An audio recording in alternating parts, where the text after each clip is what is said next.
Hidrosfer bölməsinin sınağından 16-cı tapşırıqda deyir ki, birinci və ikinci məntəqələr arasında atmosfer təzyiqi fərqi 24 mm civə sütunudur. A çayının orta meyilliyi 1,5 metr bölünsün kilometr. B çayının orta meyilliklər var. A-da meyillik bərabərdir. Nə qədər?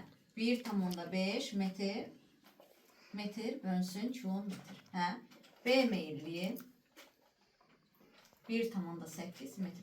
Çayların uzunluqları. Biz A'nın da uzunluğunu bilməliyik. L bərabərdir sual. B'nin də uzunluğunu bilməliyik. Amma öncə biz bu uzunluqları bilmək üçün meyilliklər verib nəyi tapmalıyıq? Düşməni. Bu aynen bir ilə ikinci məntəqələr arasındakı təzyiq fərqi 24 o deməkdir ki, hündürlük fərqi 240-dır. Çünki ona vuracaq. Təzyiq fərqinin hündürlük fərqini çevirəndə 240 tapacaq. Hə? İndi burada neçə kəsmə yüksəliyi var? Bir dədən olduğuna görə 1, 2, 3, 4, 5, 6. 240'ı vurduq 6'ya. Bunun düşməsidir. B çayının düşməsi. B düşmə də yazın. B düşmə. Hə? 246'ya burada neçə edir? 1440. 1440. B çayının düşməsini bildik. Gəlin indi o A çayının düşməsi. A düşmə. Nə qədər elədi? İndi 1, 2, 3, 4. 240'ı vururuq 4'ə. Nə qədər elədi? 960. 960. Hə? İndi nə edirik?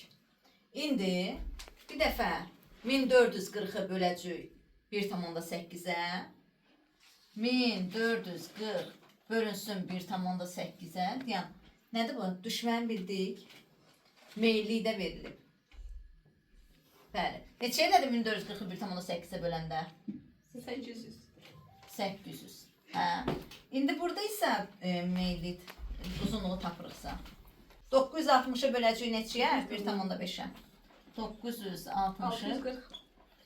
Sonra da çıxarım. 640. İndi 800'dən çıxacaq 640'ı. Nə qədər elədi? 160. Başa düşdünüz? Bəli.